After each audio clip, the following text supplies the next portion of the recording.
हाय friends, मैं हूं Manav. Welcome to movie शूवी। करते हैं आपस में पॉजिटिव सा नमस्कार। एक चीज़ के ऊपर अगर हम गौर करें कि हम हमारी डिमांड होती है कि हमें फैमिली एंटरटेनर दो, हमें इस तरीके की मूवी दो जहां पर हम हंसे खेलें, हमें ज्ञान मत दो। ठीक है, कुछ इस तरीके की मूवी देखो दिखाओ और जिसके अंदर मतलब हस्बैंड वाइफ हो, बच्चे हों, फैमिली हो, सब जाके यार हंसी खेल के आ जाएं।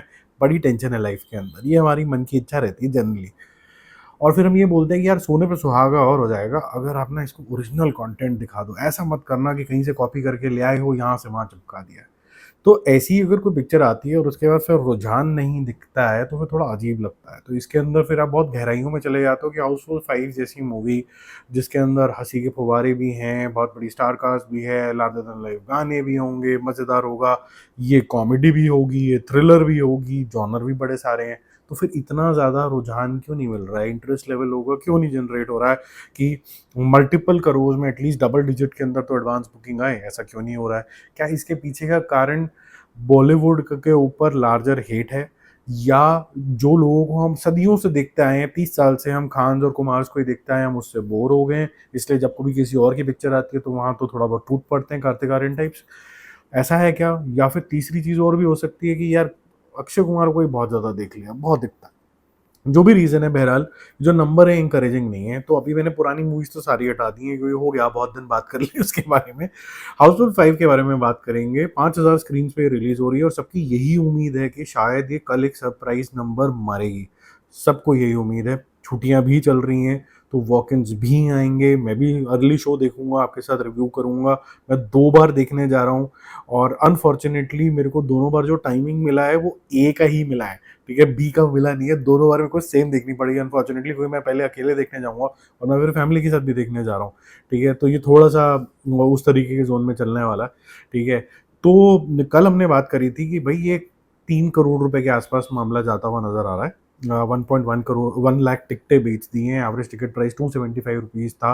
तो ठीक-ठाक ज़ोन के अंदर था, होपफुल थे कि और बड़ा होगा। ब्लॉक टिकट्स भी एग्ज़िबिटर्स ने 7 करोड़ रुपए की रखी हुई थी, ये था। आज जो नंबर मैं एक्सपेक्ट कर रहा था, ये सब एक्सपेक्ट कर रहा था कि 8-9 करोड़ जाएगा, लेकिन गया ही नहीं यार। ये 6 करोड़ पे अटकता हुआ मामला नज़र आ रहा है। As of 9 o'clock I am making this video around 9:25। ठीक है, तो 9:25 के आसपास ये 6 करोड़ रुपए के ऊपर टच कर रहा है। 2 लाख टिकटें बेच पाया है ये, 2.2 एक्चुअली। और उसमें 12 करोड़ रुपए के ब्लॉक टिकट्स हैं अलग से, कि इतना होपफुल हैं एग्ज़िबिटर्स, वॉक-इन्स और ये सब चीज़ें करके वो करेंगे। 249 रुपीज़ का एवरेज टिकट प्राइस है नेशनली, तो प्राइस भी कोई बहुत ज़्यादा तो नहीं है। लेकिन अगर आप इसमें टैक्सेस मिला दो, ऑनलाइन कन्वीनियंस चार्जेस लगा दो, अगर आप ऑनलाइन बुक कर रहे हो तो 3 जनों की टिकट लगभग आपको 800 रुपए के आसपास की पड़ेगी, अगर आप उस तरीके से लगाओ तो। दिल्ली जो है वो 1.25 करोड़ रुपीज़ के आसपास पहुँच गया है, मुंबई 1.5 करोड़ रुपए के आसपास पहुँच गया है। और कुछ जो स्ट्रॉन्ग गढ़ हैं अक्षय कुमार के, गुजरात ले लीजिए, राजस्थान, यूपी वगैरह, इनफैक्ट इस बारी कर्नाटका भी 30 लाख से ऊपर की ज़ोन के अंदर चल रहा है, जो कि अच्छी बात है। लेकिन ओवरऑल लेवल पे तो ये बड़ा ही खतरनाक काम हो गया है यार। ये अनएक्सपेक्टेडली लो नंबर आ रहे हैं। मतलब हाउसफुल की जगह हाउस एम्प्टी नज़र आ रहा है ये। अब ऐसा नहीं है कि कल ये ओपन अच्छी नहीं होगी, ओपन बहुत बढ़िया होने वाली है। अभी भी ये 20-22 करोड़ रुपए पे ओपन होगी। लेकिन जो नंबर्स आने चाहिए थे ना कि भाई वेटरन स्टार है, इतना बड़ा इंडिया का स्टार है, आते ही हाफ सेंचुरी मारी है, वो वाली बात नहीं है। क्या मैं इसको लेके क्रिटिकल हो जाऊँ? ये मूवी महँगी है, तो इसलिए थोड़ा-सा क्रिटिकल होना पड़ रहा है। जैसे अगर केसरी-वेसरी होती जिसमें लागत ही 100 डेढ़ सौ करोड़ रुपए की है, तो आप बोलोगे कि चलो ठीक है, 20-22 करोड़ रुपए पहले दिन के अंदर आ गए, 60 करोड़ रुपए के आस-पास आपने फर्स्ट वीकेंड के अंदर ही कर लिए, बढ़िया हो गया काम। यहाँ पर बहुत ज़्यादा लंबा खेल है भाई।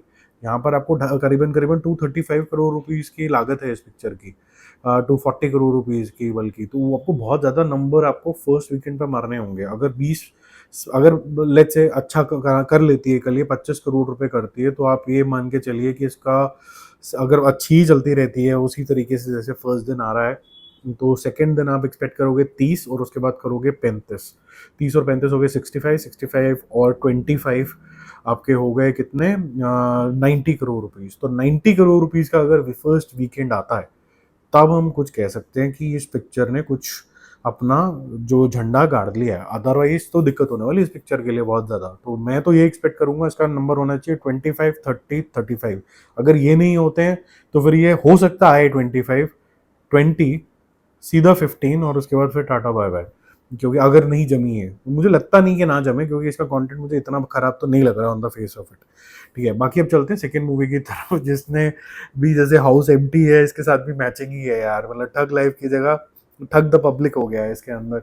मनी रत्नम वैसे तो मेरे को बहुत सुलझे हुए डायरेक्टर लगते हैं, मुझे उनका सारा कंटेंट पसंद आता है। और PS1 PS2 के अंदर तो मैं जेन्युइनली उनको मान गया कि भाई आपको ओवर द टॉप अगर चीज़ें नहीं बनानी है, अगर आपको राजा मौली जोन के अंदर ही जाना है, रियलिस्टिक सिनेमा बनाना है, तो कैसे बन सकता है। ठीक है, और VFX भी लिमिटेड तरीके के, ये सारी चीज़ें यहाँ दिखती हैं। यहाँ मुझे लगा कि शायद वो कमल हसन के ऑरा के अंदर इतना घुस गए कि उनको समझ ही नहीं आया कि इस पिक्चर के अंदर एलिवेशन, इस पिक्चर के अंदर ग्रिप, इमोशन कैसे डालने हैं। ये खराब पिक्चर नहीं है, जिस तरीके से लोगों ने इसकी धज्जी उड़ाई है कि ये तो एक और तरीके की इंडियन 2 निकलाई, ऐसी नहीं है ये। इसके अंदर इमोशंस की भारी कमी है। ठीक है, तो उस वजह से मैं यही बोलूँगा कि ये अंडर परफॉर्म करी है। यूजुअली तमिल मूवी, इतने बड़े स्टार की मूवी बड़ा नंबर करने चाहिए, तो मोटे लेवल पे ये थी 30 करोड़ वाली पिक्चर, लेकिन ये फिलहाल के लिए 16-17 करोड़ हायर साइड के ऊपर थैंक यू वेरी मच हो जाएगा इसका। 17 करोड़ रुपीज़ नेट कलेक्शन की मैं बात कर रहा हूँ इंडिया के अंदर। हिंदी मिनिस्कुअल है, ना के बराबर है। और जो कर्नाटका के अंदर तो ये रिलीज़ ही नहीं हुई है, तो वहाँ का तो वैसे ही थैंक यू वेरी मच हो गया, और वो हंस रहे हैं बल्कि कि और हीरो बनो। ठीक है, और ठीक है, एनीवेज ज़्यादा कुछ नहीं बोलना चाहिए एट द स्टेज। बट ये जो मामला है दोनों ही मूवीज़ का थोड़ा सा अभी फिलहाल के लिए गड़बड़ लग रहा है, और we can still be hopeful, keeping our fingers crossed for Housefull 5। जल्दी मिलते हैं और व्यूज़ और अपडेट्स के साथ। Stay connected, bye bye.